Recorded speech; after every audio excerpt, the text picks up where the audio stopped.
I'm glad people get a modicum of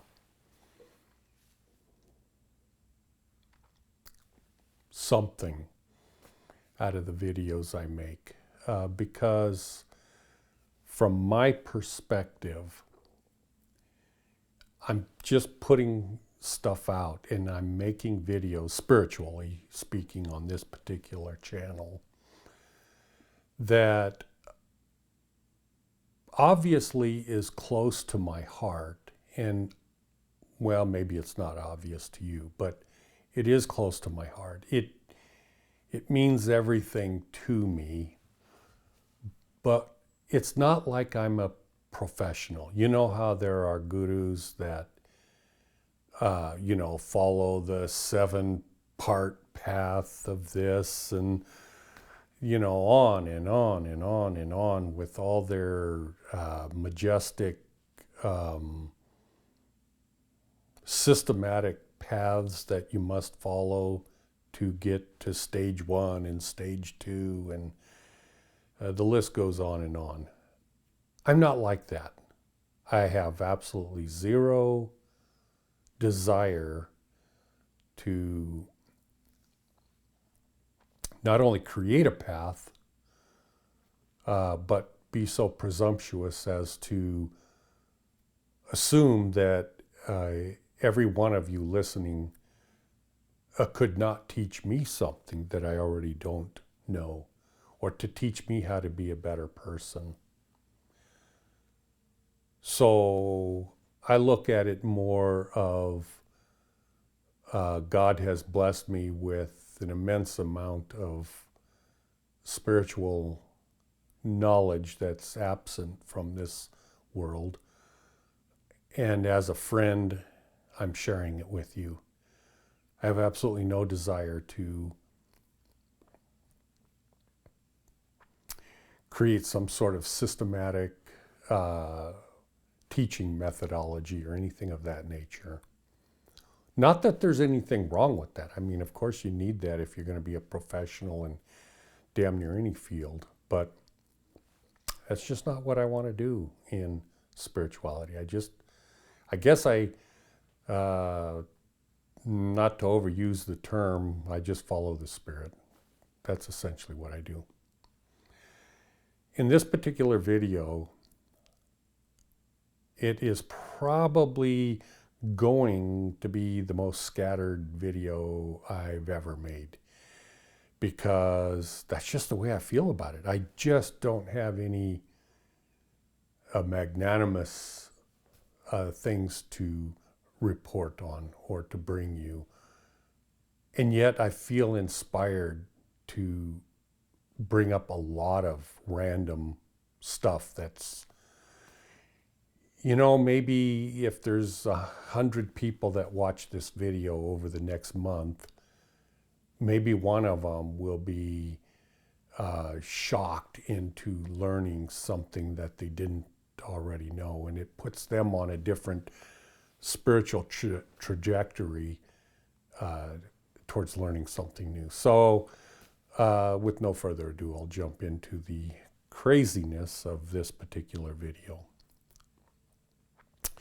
I think the very first thing that I actually did want to talk about is word terminology and how it relates to the deity that I am constantly referring to as quote unquote God, capital G-O-D. It's just a word. All of them. For the most part, the word God is just a term defining something. Like if you use the word top, that gives the brain or the mind of an individual that understands words, the word top means top. If you go above that, then the word top is dynamic and it moves. And if you say, well, but I know of something up here, okay, well then this goes up here, because the word top means top. There's nothing above top, otherwise top moves up. So The word God, the way I use it, is the same as using the word top. So you could say, well, in Hinduism, we use the word Brahma. And Brahma means the greatest God. Or you could say Shiva. Or you could say Brahman. Or you could say any number of different particular gods that you might believe in. And in Christianity, they say the Father, Son, and Holy Ghost, and then they say Jesus, and then they say Christ, or whatever. My whole life, I've never visualized a meaning that would bring to the surface a visualization of a spirit or a human being or a thing or anything, but it was a feeling from my very youngest memorable mind until right now when I refer to God. It is like the same word as top. Whatever word you want to use, I'm going to use God. And God means top. You can come up and you can say, well, the top is Brahma. Well, it doesn't matter what you say. And maybe that is. But Brahma gives you a visualization of a particular god or whatever, and it affixes a name to that, but there is no name.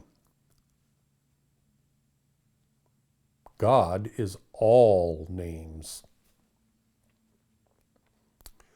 So that's kind of what I wanted to bring up. And that kind of gives you an idea of how I think or how my spiritual mind works. It gives you an idea.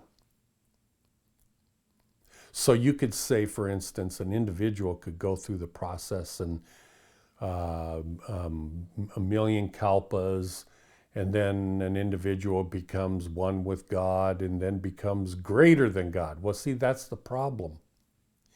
You can't become greater than God because God is the word top. And if you became as great as God, at that very moment, God would move up a level. And you could say, oh, that's blasphemous because God is already fully complete and God already has everything and all knowledge. That's a misunderstanding of the truth, actually. It's actually a satanic understanding because that isn't true. God doesn't have everything, regardless of what you've been taught your entire existence. It isn't true. Why isn't it not true? Because the process of the Atman, or the essence of the soul, the individual behind it, is in a process. And it isn't one with God.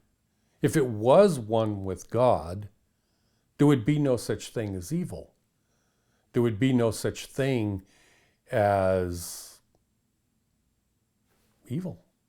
It wouldn't exist because God is not evil. So the process of an individual becoming one with God, and at the culmination or whatever the case may be that they become one with God, now God has more than what God had before you became one with God. And you could say, well, with God, time doesn't exist. Well, that is true. Nevertheless, with us, time exists. You're trying to use your physical brain without connecting it to your spiritual essence, nature of the soul. You're trying to use the brain to comprehend concepts that the brain, the physical brain, cannot do. You absolutely have to interconnect the physical brain with the spiritual aspect of the soul and the essence, the Atman, and those have to work in unison to even vaguely get an idea of what I'm talking about. What happens is these, I'm going to use the word proud bastards in spirituality will In essence, really, they're atheist, even though they don't claim or to be. Um, they'll say, well, you don't know what you're talking about because of this and this and this and this and this. No, I do know what I'm talking about.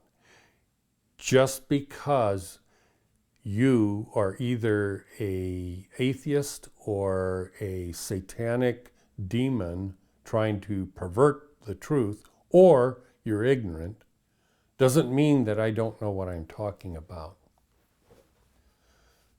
So when I say the soul, the essence, has to be connected with the physical brain to comprehend these things, that's absolutely true. If you're just using the physical brain, you're going to be restricted to different laws of logic, this, that, and everything else. I'd like to bring up the correlation how the spirit never hungers for food. The physical body, the brain, will cease to exist. It will die if it doesn't have food. I mean, you could starve yourself to death without water and food. And I mean, there's no way you could exist a month without food and water. They say you can't exist more than about 7 days without water. But let's push it out to 2 months. In 2 months, the physical body will be desiccated, completely and utterly dead. But where's the soul? Where's the spirit? Where's the essence that was in that body? Is it dead too? Well, if it is dead, then you are an atheist because you don't believe in the essence of the soul. So I'm only referring and talking to people that are spiritual, that will be able to comprehend what I'm saying. So what I'm saying is the essence, the soul, it never hungers for food. But the physical body does. Well, the physical body has a physical brain, and that physical brain is damn near 100% of what we function on most of the time, consciously. Some people don't, but most people do. Most people consciously think that they are greedy or they're this or they're that or whatever. But it's an amalgamation of both spiritual and body to bring about the concept of greed, for instance. So, for instance, you see animals in the kingdom that will kill each other over feeding off of whatever they killed to feed themselves, like a bunch of lions or something. Well, that's a combination of the physical body needing nourishment, and at the same time, for instance, let's say, I'm getting off on a tangent here, but let's say whatever the animal is eats and eats and eats, and then it's like, oh, well, I'm full, I don't need any more. And then the other animals are like waiting because this animal is a bully, and it's like, oh my gosh, says the animal, I'm so damn full, I can't eat another bite. Well, I'm going to eat it anyways. I'm going to eat some more and let those other animals die of starvation. Okay, so now you've gone beyond what the physical body and brain needs. Now the spirit has taken over, the spirit of greed. It's the same thing with human beings. There's more going on than just one thing. Every human being has needs. Beyond those needs, then you're getting into the spiritual aspect of the essence of the soul that is operating within that particular human body. I could come down and use the same analogies that people use constantly against wealthy people and say, well, all the billionaires and most of the millionaires, they're a bunch of greedy bastards that deserve nothing but death. That's what they say. Because, well, probably because it's true, But there's another way to look at it. Because, for instance, let's say I was an exceedingly wealthy person. And I suppose I am compared to a lot of poor people in the world. But let's say I was. Okay, instead of saying I'm a billionaire, let's say that I am exactly what I am right now, a retired professional firefighter that was also in construction, and I built houses and stuff like that. And because of that, I have amassed a wonderful retirement income, including my Social Security that I paid into for 50 plus years of employment. So when you combine that all and you say, well, this guy, John, has a lot of money compared to very poor people in the world that, well, are starving to death. So am I using that wealth and I'm a horrible person and I deserve to go to hell because I have that wealth? Well, I could. I certainly could. But what do I do with that wealth? Well, I spend it on video equipment so I can make spiritual videos. I do it for my children. I have a lot of tools and equipment to build things, and I build them for my children. And I build them for my neighbors, and I help people out. I spend it on expensive camera gear and sound equipment so that when I make videos, it's as good can be. It's as good as Hollywood. Because if I could find something that was better, I would get that if it was within my means to get. So that's a way to look at wealthy people. If you take that up to the level of a billionaire, for instance, are all billionaires greedy? Probably they are. But let's say that one wasn't. What would he do with those billions of dollars? Well, he could use that money to control the environment around him so that he could invent particular things or alter the politics of that particular region or country or whatever in such a way that it would manifest a better life for people. Well, now I don't really think there's anyone in the world that is a billionaire that's doing that, but there could be. So the concept of money doesn't necessarily make a person greedy and evil, but for the most part it does. So that justifies capitalism, if you will, that I'm not against capitalism. I think capitalism combined with, I don't like to use the word socialism because that has a connotation towards communism, which is evil. But it's an amalgamation, and I'm sure there's a word that would define it. But it's certainly not capitalism. Capitalism by itself is a horrible, evil concept that left unchecked will destroy an entire mankind, if you will. So it has to be combined with socialism, or a type or an amalgamation, if you will, so that there isn't really capitalism and there isn't really socialism.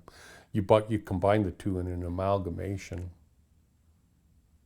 Okay, done with that top, God, blah, blah, blah.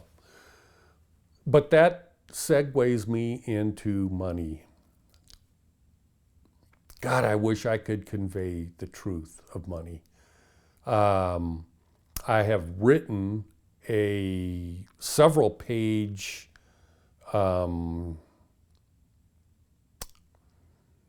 damn near could qualify as a dissertation on how money is supposed to be created. And when I say supposed to, it's because we live in a reality where millions and billions of people live. So we have a society. And as a society, a responsible system must be implemented to allow human beings to function independently using their free will and inspiration from God to benefit themselves and mankind. Right now in the world, that doesn't exist anywhere on this particular planet. I'm going to use what would probably be considered hyperbole in my next few paragraphs of talking. And the reason I say hyperbole is because it will come across as hyperbole. But I want you to know that in all reality, it is probably 100% true, and it isn't hyperbole. But I have no proof because I can't get the proof. But I got the proof spiritually from God to tell me that this is what's going on. Now, the way God communicates isn't always exactly crystal clear. There's room for interpretation. But the general nature of what I'm going to say is true. So, money, far and away, is the number one most important thing nowadays in mankind in a world where we have billions of people. The most important thing. Now you could say, well, spirituality is the most thing. Religion is the most important thing. Worshiping God is the most important thing. Okay, you could say that. But in our current situation, how are you going to worship God when you are a slave? Now, I know you can to a modicum ability, but when you are in a unhealthy environment, in other words, homeless, living in the gutter, or let's say you're a dozen steps above that, you're working your ass off 6-7 days a week, 10 hours a day, how are you going to worship? How are you going to have the time to meditate? And you can't have all these pressures upon you and just pressing down on you of you got to do this and you got to do that, or you're going to lose your house, or you're going to be kicked out, or your car's going to be repossessed if you don't make the payments on time, and you got to do this and you got to do that. I'm telling you, it isn't possible to suppress all those pressures and sit down and meditate for hours and hours and hours and dedicate your life to contemplating the nature of what I'm talking about. You can't do that. And I suspect that's why reality has been created the way it is. So, with no further ado, money, we could say the dollar, for instance, is created by Satan. Now you could say, oh, well, what do you mean? Are you saying spiritually, blah, blah, blah? No. I am saying there is a human being, there is a supernatural human being maybe. If you read the Christian Bible, you will read a section where Satan appeared to Jesus and took him on the mountaintop and took him to the top of the temple and said, you can have all of this if you worship me. Well, Jesus wasn't communicating with a bird or a mosquito or a ghost or anything else. He was communicating with an individual that appeared to be just like him or a human being or whatever. But clearly this individual had some sort of supernatural power to be able to take Jesus and do all these things. That individual is the individual I'm talking about, is currently, right now, today, in 2023, and has been since for the last, well, at least in this dispensation, for the last 10, 12,000 years, been creating money. Prior to this time frame, money was based upon gold. You can read the Sumerian texts of Gilgamesh, and of course you could think, well, and of course at this particular time, that's the oldest known text that dates back, like 8,000 years from now. And what is the main thesis in the story of Gilgamesh written in Sumerian cuneiform? If you read it, you will condense it, and you'll realize it's all about gold. It's all about money. It's all about power. It's all about authority. Gilgamesh was constantly obsessed with being the ruler, the king, using gold, and then they had slaves to mine the gold. Why? Well, because gold is not easily, not only easily, it is not possible to imitate it. So they base their economy upon the value of gold and silver and whatever. But that's not the way money is supposed to be created. So Satan is the creator of money. Now, since Satan is the creator of money, because here's how it works. In a quick, easy, understandable thing, and I know it's way more complex than this. In fact, you can get multiple PhDs at universities studying the nature of money through finance and everything else, and you will be the most ignorant fool on the planet if you go that method, because all it is brainwashing you into the systematic methodology, which is a gobbledygook mess, as a way to brainwash you into this endless loop of, you never find the source of money. You never ever find the source of money. But in reality, to boil it down real simple, and the reason I'm bringing this up is because, as I said, it's super important, because mankind is in a slave system. Money, for instance, let's take the United States where I live. They get at the end of the year and they go, well, we don't have enough money to run our government. Oh my gosh, we've overspent, and what are we going to do? I mean, we're like $30 trillion in debt. Oh my gosh, we got to borrow $3 more trillion to pay our debts and everything. Where are we going to get that $3 trillion? Oh, well, we'll go prostrate ourselves to the Federal Reserve and say, oh, dear Federal Reserve, we need $3 trillion. Well, the Federal Reserve is a privately owned corporation, multinational. But when you follow the path into the international banking and this and that and everything else, it all gets back to Switzerland eventually.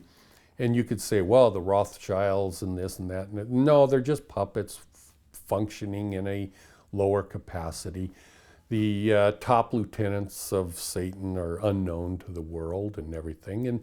And this money gets right back to, you're borrowing $3 trillion from Satan and putting it into your system. So out of thin air, you borrowed $3 trillion from someone that you already owe $30 trillion to, and now you're borrowing another $3 trillion.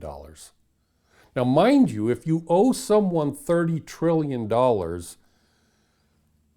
I mean, for crying out loud, how much money does this individual have if you already owe them $30 trillion? And of course, all the other countries of the world combined owe too. Anyways, so you borrow another $3 trillion. Eventually, you have to pay that $3 trillion back, and you have to pay interest on that $3 trillion. But you borrowed it from someone that created it out of thin air. So they just say, here you go, and you have to pay them. So where do you think this $30 trillion debt, including the next $3 trillion, including another 20, 30 trillion, and there's hundreds of trillions of dollars owed this cabal, if you will, Satan, Where do you suppose all that money is disseminated to? Well, it's disseminated to people that are demonically evil. Why do you think, do you really honestly think that politicians who earn, say, $120,000 a year, and they've been a politician for 10 years, and they're spending, well, more than that on their housing and everything, and at the end of 10 years, they are worth $350 million. I mean, where do you think they got that damn money? It certainly didn't come from their wages. It is filtered into their pockets through Satan, and that's why everything is evil in the world. You could take Hollywood for the same thing. Where do you think all that money comes from, for crying out loud? Do you really honestly think all that money comes from manufacturers who are paying them money to do what they do through making movies, or advertisers or whatever? Of course not. Why do you think these satanically evil, let's drop the word satanically evil, because that's going to turn people off. But in my view, that's what it is. Let's take these disgustingly, stupidly, uncivilized, no talent musical rappers that basically sell their soul to the devil, and they even say they do in their own videos sometimes, are going out there producing crap music, and in no time flat, they're worth billions of dollars. Where do you think that money comes from? Satan promotes his own system in the world. That is why the world is so fucked up. It's because money is not created correctly. There's no way to know how to create money correctly without importuning God. And I don't mean Satan as your God. I mean the top. You have to importune that particular top God to understand how money is supposed to be created. And simplistically, how money is supposed to be created. Unfortunately, all the governments are corrupt, but you absolutely have to have the government that creates the money. And I don't want to bore you because I've already talked to you before, but there may be new listeners on my videos that don't understand, and they haven't gone back and looked at some of my past videos. But money is created by the government because if you're not a slave, then the government creates money by saying, well, how much does our military cost? Well, the military costs us $1 trillion a year. No, it doesn't. It creates $1 trillion a year. If it costs $1 trillion, the government creates the money as needed for your military, pays the military well, and now the military has money to spend. It circulates into the economy through capitalism or whatever. For instance, your education system, from daycare, from the most youngest infant, all the way through the end of your medical career, for instance, medical education, so that you have a medical degree and you're the most well-trained science degree. You can go through several years of university. It should be 100% free. And not only 100% free, but if you want, housing for those students should be 100% free. And also food should be 100% free. Zero cost while you're in school. Why? Because the government pays for that. And whatever it costs, let's say your education would respectively cost $1 million. $1 million to be fully trained as a highly qualified doctor. Well, the government pays that million. It circulates into the system, and then the system rewards capitalism by creating things, and that's how a government runs. Taxes, no government should fund anything through taxes. Taxes are a way to eliminate money out of a system. So in other words, the government says, well, we need to have $1 trillion in taxes. Why? To eliminate it out of the system. So they tax $1 trillion, and as soon as they get that money into their system, they push the delete button. And then it starts all over, and then the government creates money. You shouldn't pay 1 penny for your utilities, meaning your sewer, your water, your electricity, all of these things should be absolutely free. Furthermore, I think probably gasoline should be free. Natural gas should be free. Capitalism should not run essential things that a society needs to function. Capitalism creates Ferraris. Capitalism creates wonderful cameras and sound systems. Capitalism creates artwork and stuff like that. The non-essential things. A society that ran that way in less than a decade would be the greatest society that has ever existed on this planet. If you wanted to, you could be creating spaceships that fly to different galaxies.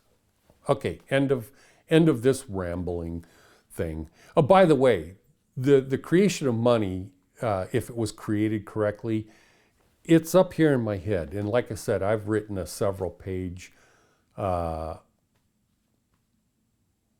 document, if you will, and it's not 100% done because I keep thinking I can improve upon it.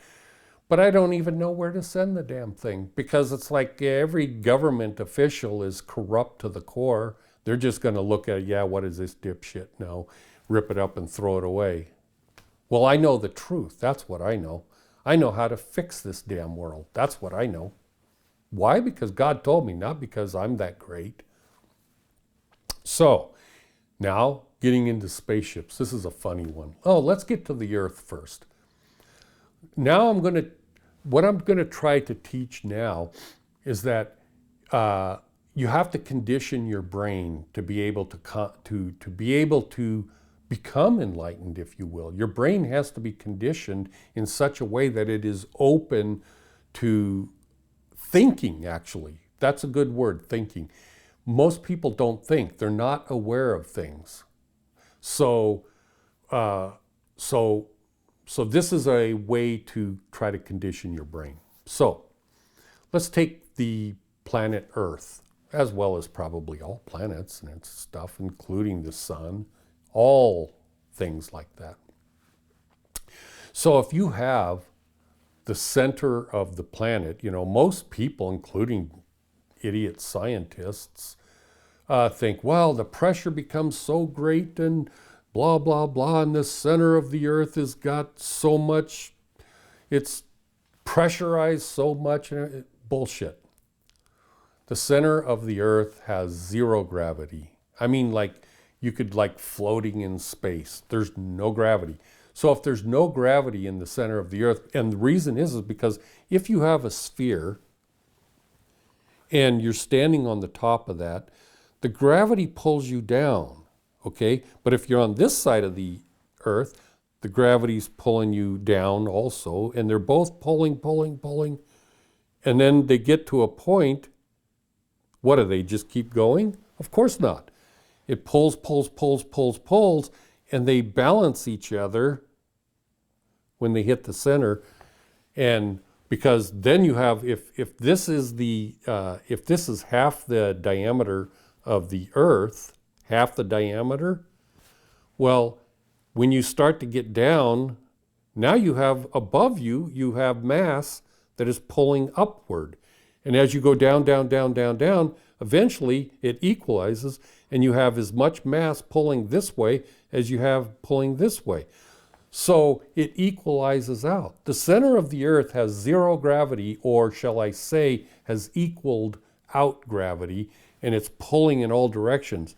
So my guess is the center of the planet, be it, I don't know, let's say the center of the center of the Earth could be several hundred miles in diameter, where it's absolutely hollow. I mean, like, since gravity affects everything, hell, as you get closer towards the center of the gravity of the Earth, there wouldn't even be an atmosphere, because it would sort of be sucked towards that shell on the inside of the planet.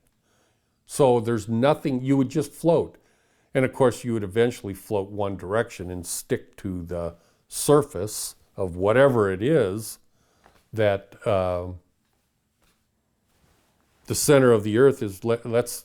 I don't know, I'm surmising that it's like, let's say it's 400 miles in diameter of nothing, which would give you, and then as you go further, then the innermost part of it would have very, very little gravity, which would explain why the continents actually are able to move around, and it's kind of viscous and lava's flowing all over the place. And they say the magnetosphere is changing and north is south and blah, blah, blah, and things can turn around. Well, because it is viscous. There's no gravity in the center, which gives you an ability. The surface has got a lot of gravity on the outside where we are, and so everything is rock solid hard. But as you get down and down and down and down, there gets to be a part where there's almost no gravity. And then, of course, the center is zero gravity. That makes your brain think.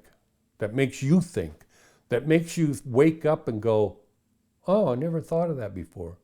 And then, of course, when you do that a lot of times, you start to realize, wait a second, money isn't created correctly. There's something really fucked up in our system.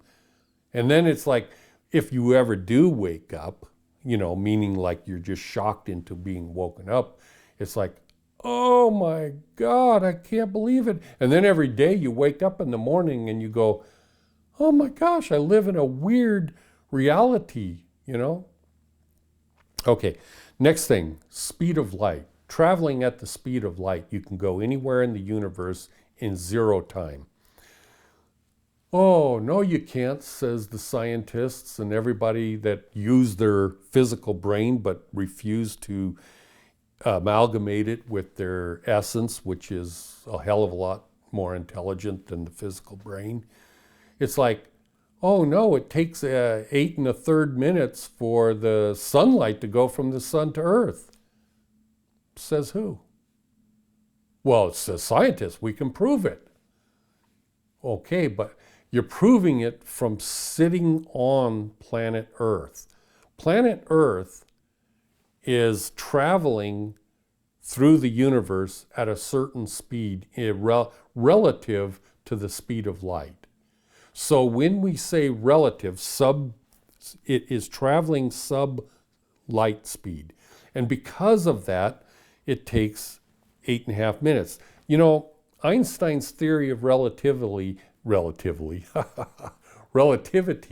isn't understood by most people, and yet it's so damn simple. If you research the Einstein's theory of relativity, it's on a single page of paper, for crying out loud. And yet people don't understand it. They get engrossed with all of these math formulas and this and that and everything else. And it's like, dude, math doesn't work. Math is an illusory thing that makes your brain think that this reality is real and solid. That's all math is. I mean, you can prove math is fake by just simply determining the diameter of a sphere and going, well, the circumference is this. No, you can't figure the circumference if you know what the diameter is. And if you know what the circumference is, you can never figure out what the diameter is. Oh, you can say, well, the diameter times 3.14156 is, and on and on and on, is the circumference of a circle. Yeah, but it goes on and on and on. Don't you understand? This is a way for God to prove to you that this reality is an illusion. And yet people never wake up. Oh, it's pi. Yeah, what is pi? Oh, it reduces itself to a Planck length. Yeah, what is a Planck length? Well, it's a measurement defined by this idiot scientist that created a length because he refused to accept the fact that math is an illusion created by God to, well, essentially trick you into believing this reality is real, when in fact it's an illusion. I'll get into that later. But, so, the speed of light, yeah. If you were to travel the speed of light, you could go anywhere in the universe in 0 time. But that's because you are the one going the speed of light. You. So if you got in a spaceship, I'm not going to do the math, but you can do the math. Anybody out there that's smart enough can do the math. And you can say, well, what is like, well, we know the human body can take easily, say, 3 Gs. I mean, people that fly jet fighters, I think they can go up to like 7, 8, 9 Gs temporarily and before they pass out, you know. But, you know, a normal human being could endure 3 Gs or something of that nature, acceleration rate. So if you were to accelerate at a consistent 3G rate, how long would it take before you reach the speed of light? And of course you could do that with whatever propulsion system, I don't know. I mean, there are scientists out there that can figure out how to do that. It isn't hard, by the way. I'm telling you, it is not hard to go the speed of light.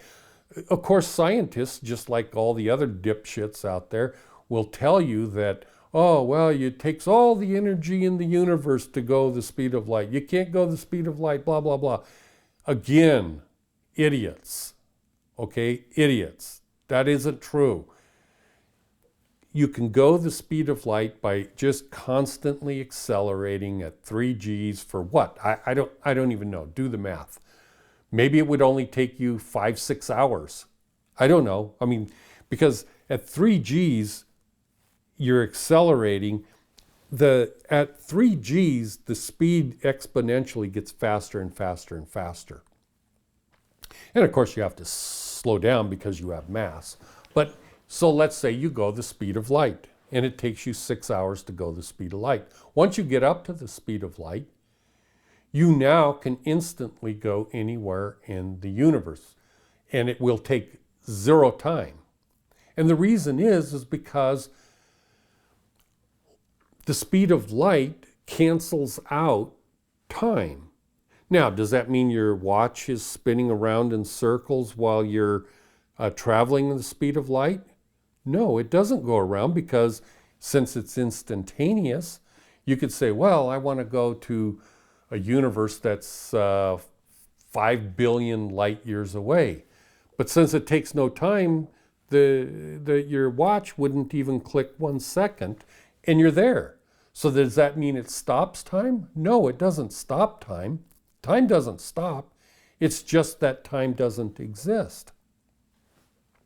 So you go 5 billion light years away, and it takes you 12 hours, because let's say it takes you 6 hours to speed up, 6 hours to slow down, boom. You're visiting a planet that's 10 billion light years away. And you shake their hands and go, yeah, this is really cool. You know, I'm from a long ways away, and I left 12 hours ago.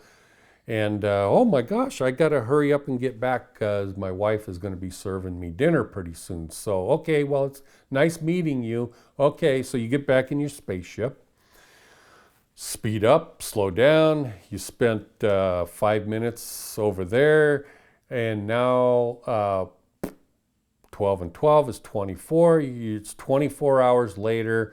You're coming back home, and you slow down, and you land your spaceship back on planet Earth, and you're going, what the hell? Planet Earth is now 10 billion, because it's 5 billion light years there, 5 billion light years back. Now, your planet that you left is 10 billion years older than it was when you left. Okay, that is... I suppose you could prove it, but that's just like proving the center of the earth is hollow. It requires a person to use their brain to think, not just follow procedures, but actually think. Now, they go, well, space, why haven't we seen any space aliens and everything? Why? Because space aliens are not stupid. They understand that if they go to our planet and do whatever it is they're going to do, it's a one-way ticket. They're not going to go back home because they have to travel at the speed of light. And when they get back home, their planet might have blown up several billion years after they left. And it doesn't even exist anymore. They come back to an asteroid belt. So why would aliens leave their home and come here when they know damn sure well that time passes for their home? Not for them, but for their home. That is the concept of the Einstein's theory of relativity that people just don't simply understand, and yet it's very simple. Now, if your planet was going to blow up and you were so advanced that you knew that, well, what choice are you going to have? You're going to have to go around. But now, take another thing. Think, for instance, your physical body is adapted to this planet Earth where oxygen is 21%, carbon dioxide is a fraction of 1%, nitrogen is 70% or whatever. And then you've got the solar radiation and blah, blah, blah, blah, blah. The body that your spirit is habitating, your soul is habitating, is conditioned to these percentages. So how many planets do you have to investigate before you get something close enough that your physical body could actually exist on? And then let's say you did find 1 out of 1 billion planets that you could exist on. Then the next step is, how are you going to exist? Is your physical body going to adapt to the different radiation from the sun or from the background radiation of that part of the universe or whatever? I mean, there's so many conditions that have to be exactly right for this physical body to exist. It's like if you take an animal and chuck it out on the moon, is it going to exist? No, it's going to die in an instant. If you chuck it out on Mars, is it going to exist? No, it's going to die in an instant. Why? Because it's not adapted to that particular atmosphere and that planet, etc., etc., etc. So in reality, it would be better spiritually and scientifically to think, well, why are we exploring outer space? We could, but what is the point? Because you could go somewhere else, but you're never going to come back, because the nearest star is what, 1 light year away? So if you were to go and come back, 2 years would have passed. And who knows what you're going to find in that particular arena. I mean, you got to go a freaking long ways. So the closest you could possibly go would be 2 years away at the speed of light for the particular people on your own planet. For you,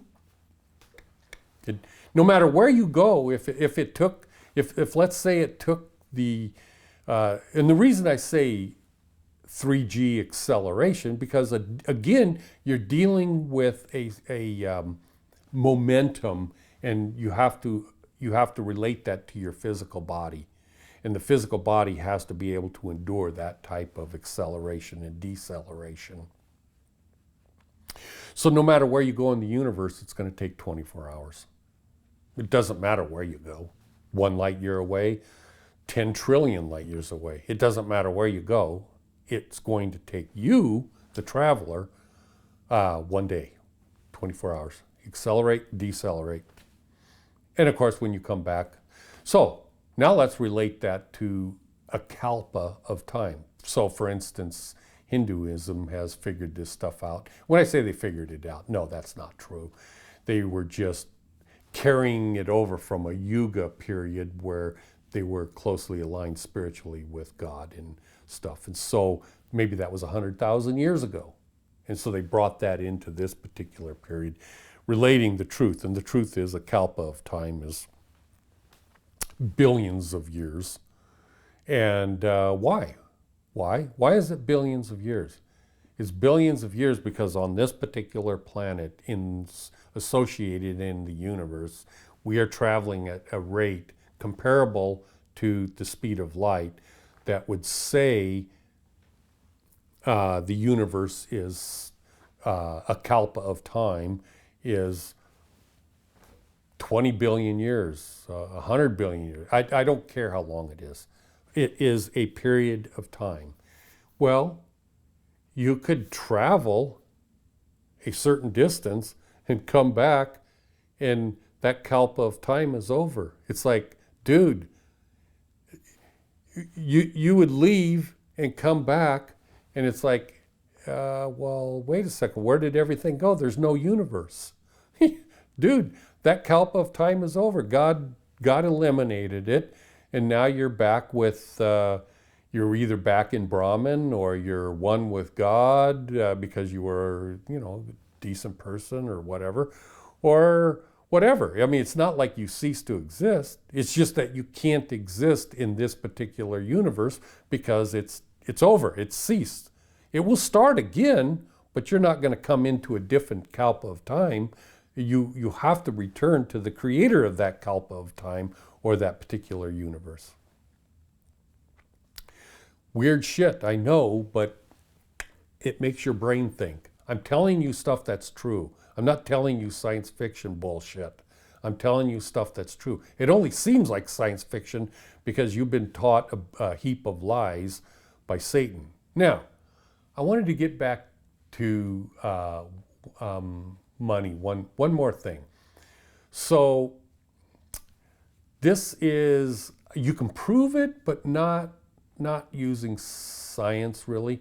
But so my wife, she's retired now, but she, what her job was she was like, you could say a controller, you could say financial accountant, head accountant for a particular firm that she worked for. That was her job. And she worked for, before she retired, I don't know, several different companies. And I will tell you, it is freaking weird because she would work for, let's say, a boss that owns a large business that's worth millions and millions of dollars. And she's the head accountant. I mean, 1 + 1 = 2 for crying out loud. And she could go, well, this guy is evil, he's corrupt, blah, blah, blah. And she'd go to work for him and he would be making millions and millions of dollars. And then, lo and behold, she would go, how is he making all this money? This is crazy. I mean, this doesn't add up. I mean, he spends money like a drunken sailor.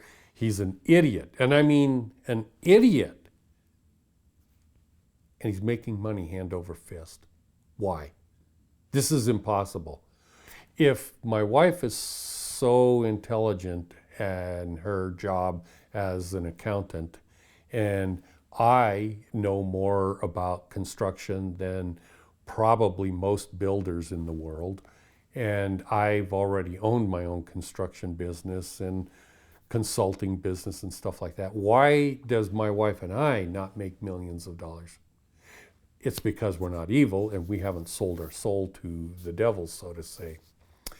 And I say that with a straight face. And of course you could say, oh my God, this guy is out of his freaking mind. He's a lunatic. He's delusional. No. If you think that, you are delusional because you believe that this reality is as you've been taught it to be. As long as you continue to think that way, you're never, ever, ever going to become enlightened. You're never, never, never going to realize the nature of God.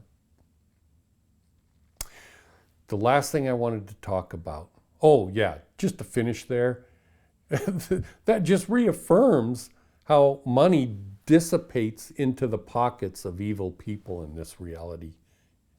That's why everything on this planet is so evil.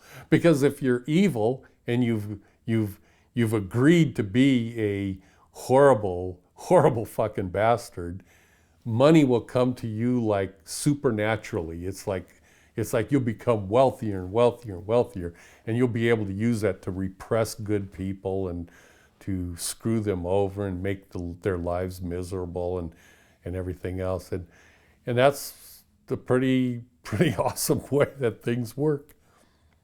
Anyways, so that's the way money works.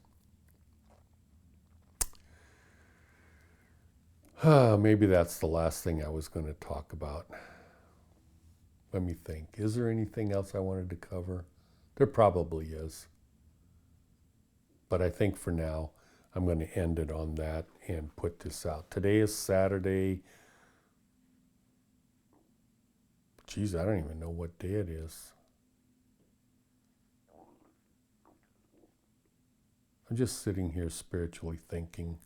I probably should cut this out of the video. I love you.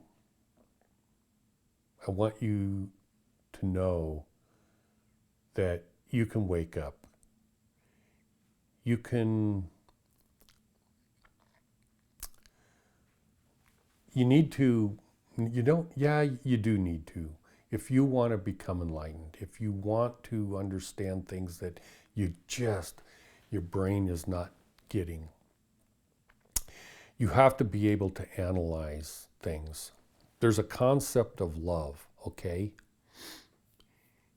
And some people, and I don't know how many, I mean, like the sign of the devil is 666. And I've understood that to mean 66.6% of the population of this planet are actually demons. And of course, demons, I mean, they don't want to live a miserable life. They want to live a good life. They want to be able to, have the good things that this particular reality can produce. They don't want to cease to exist. And they want to continue to create a monetary and physical environment on this planet that assures that when they die of old age or accidentally or whatever, that they'll reincarnate into a system like this that gives them the privilege of being born into a reality that rewards greed and rewards hatefulness and stuff like that. And so that's why they promote that sort of thing. But and that also holds true in religions and faiths and everything else. They want to propagate their system so that when they reincarnate into a system that allows them those freedoms to exercise power and authority over people. People like me, which are rare, bodhisattva is a name that defines an individual that has reincarnated trying to help mankind to transcend this particular reality. But you know what? You're never going to create an environment where, on this particular planet, where all these demons are going to repent and go, oh, forgive me, God, I'm so sorry that I've been a demon forever. I want to be one with you. It's never going to happen because they don't have love within them. It can be construed as love, kind of, in their mind's eye, but it really isn't, okay? So what I'm saying to you is use your intuition to evaluate from a basis of love. That is the only way for you to analyze things and for you to personally know what direction to go. So, for instance, you go to a spiritual guru, and I'm going to have to recant on this in just a minute. I'm going to have to recant on it. a bit from my own experience. But so you're learning a particular aspect of spirituality, and you need to analyze it. Does it feel in your heart and soul like it's based in love? Are what you are trying to learn, is this based in love? Or is it based in authoritarian rules and regulations, etc., etc.? Because if it isn't based in love, it isn't leading you to be one with God. It has to be. Every individual that teaches you or whatever, their integrity has to be impeccable. Because if you are trying to learn something from spirituality and you're learning it from a priest that is butt fucking little boys or whatever, or molesting women or whatever, this individual has eliminated their connection to God. Now, they haven't eliminated their connection to Satan, but to God they have. And you're not going to be able to learn, the truth, if you will, from an individual like that. You just can't. Because they've severed their tie to God. So whoever it is, test them. Find out if they are impeccably spiritually inclined to the point that, everything has to be to your standards, has to be based upon love. And if it isn't, you're not going to find the truth. Now, why did I say earlier why I have to recant? Because when I went to Sangha with that guru Jim, every time I went, I felt, oh my Lord, this is a very hostile environment. I am walking into a den of demons. It is evil to the core. I actually felt like if I were to go into a satanic group that worship Satan, I actually felt like that would be a better environment than the Sangha group with that particular guru. Isn't that weird? Isn't that weird? And yet I forced myself to go for several years, by the way, because I wanted something. Me personally, I had to be impinged by this immense force, I guess, to wake me up from the delusion of this reality. And so, yeah. And so think about it. You are now existing on a planet where Satan is the god of this reality, where Satan rewards evil people, represses good-natured people. Well, think about it. If God has put you here and you are here and you've chosen to be here, how is that any different than me going to Sangha in a group where I felt was extremely hostile? So in that respect, that kind of discounts the fact that I was telling you the person that you're trying to learn from has to be impeccable, unimpeachable integrity. So you know what? You have to use both examples. You have to use both. Duality. Yeah, the last thing I wanted to talk about is Madhva. M-A-D-H-V-A, I think, the guru. So he lived around 1300 AD. He taught a form of duality and vehemently was against Advaita Vedanta, which is the teaching of non-duality. I'm telling you, both those things are not understood by those.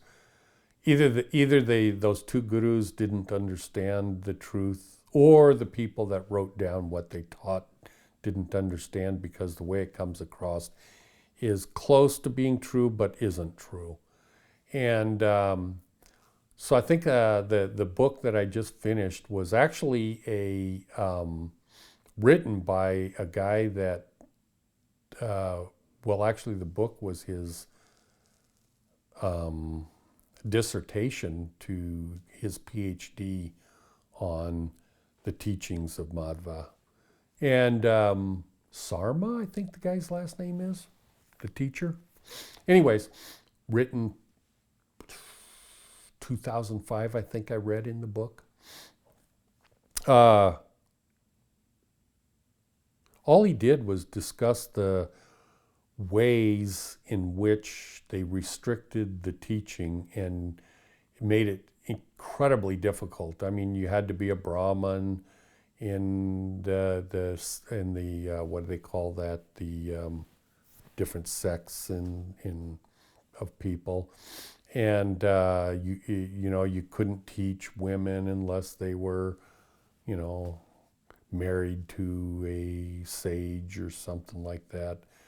Just on and on and on, made it extremely difficult to qualify to be able to be taught this sacred teaching of duality. I don't agree with that philosophy. I mean, I guess maybe it has some, or at that particular time in our history, maybe it had merit, but I don't follow that. I just put it all out there, and I figure if you understand it, then great, it was meant for you to find it. I mean, think about it. How rare is it for you to be watching this video? I mean, if you want to know how rare it is, look at the YouTube counts on how many people watch videos by me on a planet where millions and millions of people will watch it, and yet you can't find it. My channel is so shadow banned, it's unfreaking believable. Do I care? No, I don't care. I just absolutely do not care. I figure it's part of the process. If you found my video, believe me, you've been directed to my video supernaturally, because you can't find it otherwise. So, yeah, I guess I'll close with that. Again, I love you, and I hope that this finds you well. I hope you're doing healthy. I hope you don't give up hope. Just because we live on a planet that is so difficult, recognize that it's difficult for a reason. Everything has a reason. And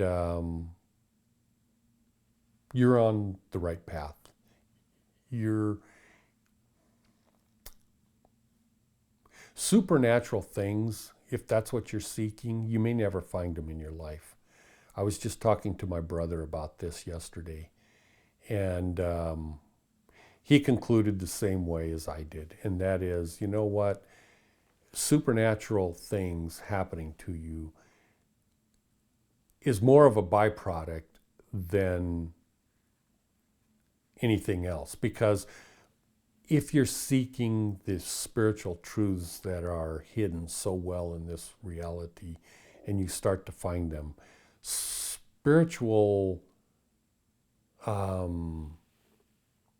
situations that are supernatural are a byproduct. They just happen. But additionally, they will not happen unless you seek after them. Isn't that weird? So if you seek after them, they won't happen. But if you seek after them, in addition to seeking after the truth, it's a byproduct. It's kind of weird. I've witnessed situations from my own hands of essentially raising the dead, and the opposite, which I'm not proud of. And the list goes on and on and on and on of things that I don't even like talking about because they're so personal. And you know it comes directly from God. and yet it is miraculous. So yeah, I guess if you're seeking after those things, they probably won't happen. But at the same time, if you're not seeking after the truth and additionally seeking after something like that, it won't happen. So I'll close with that, and who knows what my next video will be on. As I said, I'm not following any proper procedures or anything like that. It's just boom, I throw it out there, and hopefully somebody will get something out of it. Again, I might mention, if you want to read my science fiction, notice it's science fiction, book on pyramids of time, I'll forward it to anyone, and anyone that reads it is free to share it with anyone they want in the world. I don't care. I didn't copyright it, and I don't intend to. So yeah, there you go. Thank you for watching, and I hope you have a good day.